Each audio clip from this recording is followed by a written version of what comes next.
About a year ago, I asked my YouTube followers to play a simple computer programming puzzle that I made with a buddy.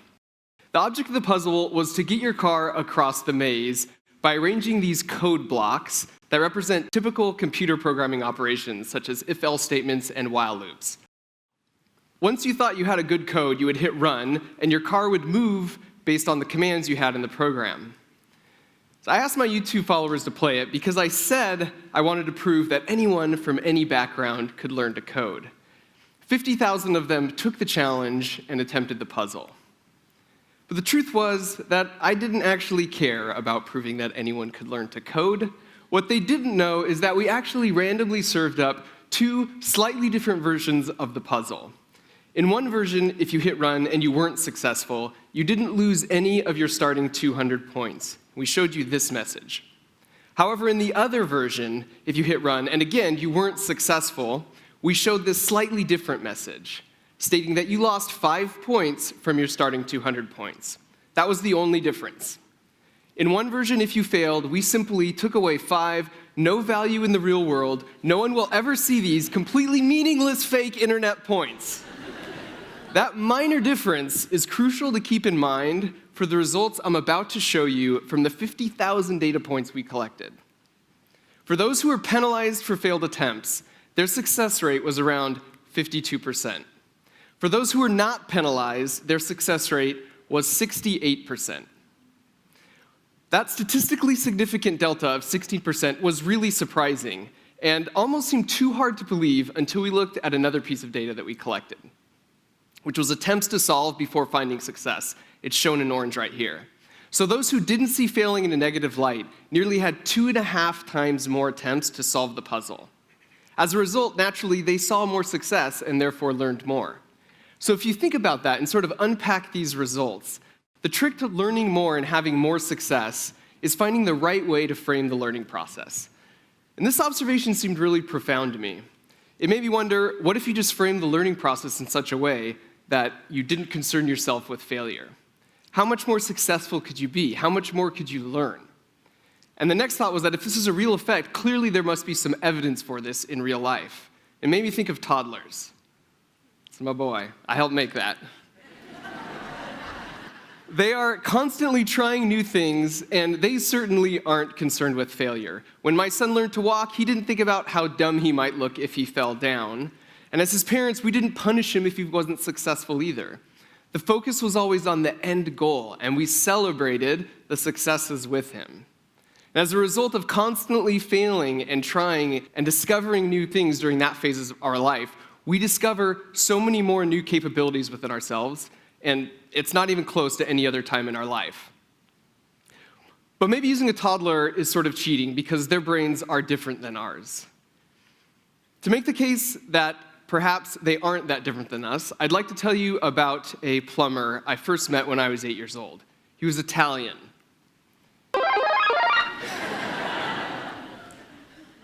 When Super Mario Bros. Came out, my friends and I became obsessed. Like, we wanted to get to the castle and rescue the beautiful Princess Peach from the evil Bowser. We get to school and ask each other, like, dude, what level did you make it to? Did you pass the game? We never asked each other about details on all the different ways we might have died. When it comes to games like this, no one ever picks up the controller for the first time, and then after jumping into a pit thinks, I'm so ashamed, that was such a failure, and they never want to try again, right? What really happens is they think, oh, I've got to remember, there's a pit right there. So I think next time I'm going to come out with a little more speed, I'm going to jump a little bit later. The focus and the obsession is about beating the game, not how dumb you might look if you get hit by a sliding green shell. And as a direct result of that attitude, of learning from but not being focused on the failures, we got really good, and we learned a ton in a very short amount of time. We were the right side of this graph. This is what I call the Super Mario effect, focusing on the princess and not the pits to stick with the task and to learn more. This caused me to reflect and realize that there were lots of other examples from my own personal experience where this attitude of life gamification, this Super Mario effect, led to more success and therefore more learning. So I have a science YouTube channel where I will sometimes use my engineering skills to build things such as the world's largest Super Soaker, or the Guinness World Record world's largest Nerf gun,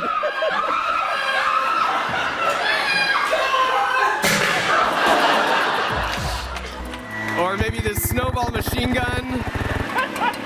Yes! Fashioned from a leaf blower. That's my niece.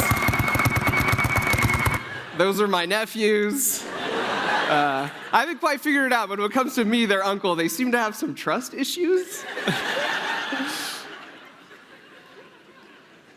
So these builds usually take me about 2 to 3 months, but there was one that took me 3 years. Basically, I wanted to make a dartboard where you could get a bullseye every time. The idea was that if you throw a dart, we could track it through the air, and then we'd move the board to sort of catch a bullseye. And so once we did the math, we realized that if we wanted to track the dart for a typical game of darts, typical velocity, we would basically have to both track the dart and to move the board the same amount of time it takes for a human to blink once. No big deal, right? So I'm not going to bore you with all the details and the failures and the setbacks from a lot of metaphorical sliding green shells and those pesky hammerhead bros. But eventually we figured out it would take something that looks like this, which is 6 stepper motors and motion controllers, a Vicon motion capture system with 6 cameras, and just a ton of tweaking and rewriting the code. But finally, eventually, we arrived here.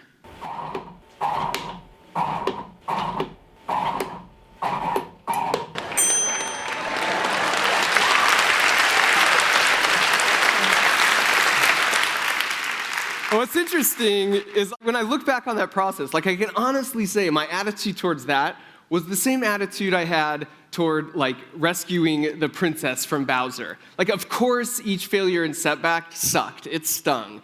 But it was no different than falling in that pit on level 8-1, and they're and you got to go back to the level and try again. It was always okay, that sucked, but what did we learn from that? What can we do next for it? Let's hit it again. And this concept of life gamification is more than just have a positive attitude, right? Or never give up. Because those sort of imply you're having to endure against your true desire to quit. I feel like when you frame a challenge or a learning process in the way I'm describing, you actually want to do it. It feels natural to ignore the failures and try again. In the same way, a toddler will want to get up and try and walk again. Or in the same way, you want to keep playing Super Mario Brothers. Or in the same way, the group on the right had a desire to stick with that puzzle 2.5 times longer. They weren't getting paid to do that. Nobody was forcing them or watching them. It was just them on their computer alone in their house. Their outlook made it so they wanted to keep trying and learning. And the icing on the cake for the dartboard was I took it on Jimmy Kimmel and challenged him to a game of darts. And I'll just set this clip up by saying 2 things. The first is we also had a mode on the board where if your buddy had it and threw a dart, the board would move the other way. And the second is that we couldn't get this thing working during rehearsal, and it was just barely kind of creeping along. I get up to stand in the elevator, which is the door that moves up before you go out on stage. I look to the right, all 6 cameras had failed. So my buddy John is feverishly restarting all the cameras as I'm going out onto stage knowing this, and there's 4 things in bits, and I work up to the dartboard as the sort of grand finale. So just keep that in mind as this clip starts. That's where my headspace is. 3 freaking years, and it comes down to this moment. What you're gonna do is you're gonna give this dart to your buddy. Okay. And you're gonna challenge him just to hit the board. Just try to hit the board. Yeah. Okay, all right. All right, hot shot. You gonna double or nothing? All right, yeah, all right, Yeah. ready? Yeah. Okay. All right, and so then I step up This here. does this automatically. That's right. And you built this. That's right. Yeah. I step up. Here we go.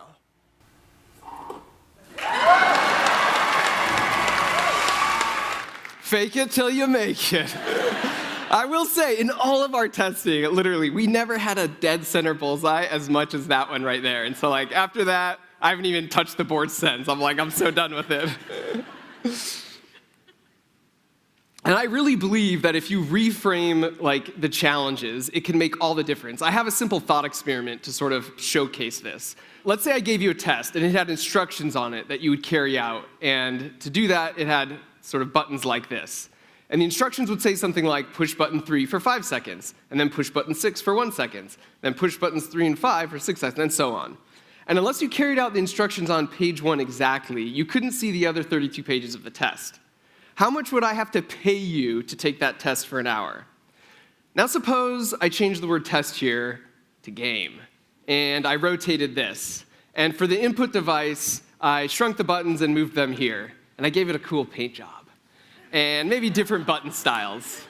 And then instead of using words, I represented the tasks you needed to accomplish visually, like this. Note the output is the exact same. You have to push these buttons in a very specific manner to move on to the next page, or level, as it were. Now picture it's 1986. How much would you pay me to take this test, just for an hour? If you have a very bad imagination, here's a hint to the right answer. I know, I was there.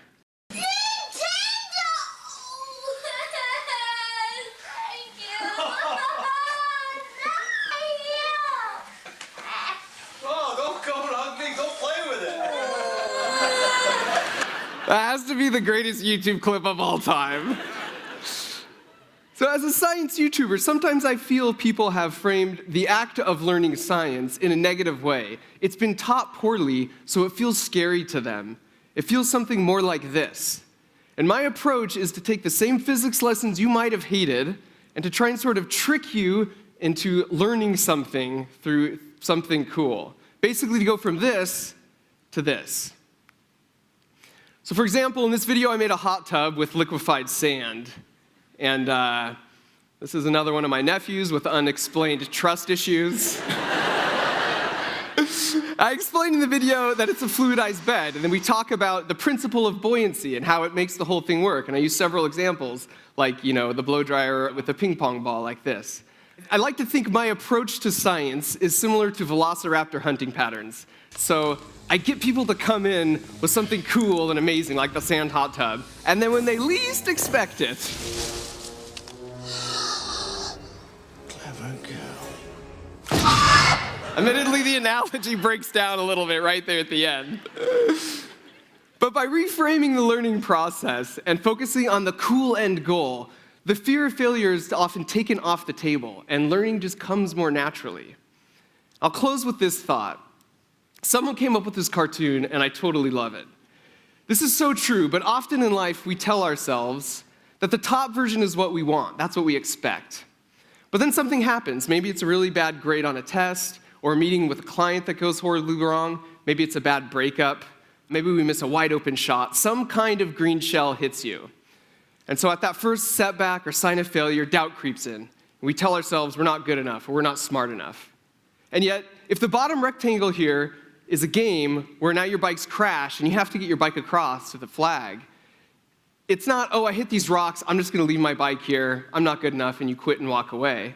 You see that flag to the right, and you're like, nah, like, what did I just learn? You're like, okay, next time, I think I'm going to come out with more speed, and I'm going to lift the front of my bike up. You want to try it again. You're immediately excited to go for it again. We sort of tell ourselves we want our life's challenges to look like the top one, but that's boring. If that were a real video game or a book or movie, that went out to the market, it would be a total failure. Nobody would buy it. Where's the risk and the reward? Where's the challenge? There's no feeling of satisfaction. The bottom picture is real life, and that's not a bug, that's a feature. Think about anything that means anything to you in life, whether it's a degree, a relationship with a friend, or someone in your family, maybe a professional accomplishment. I can guarantee you it came from something that looks like the bottom and not the top. Failing and failing and failing and eventually succeeding to the point that it now holds value.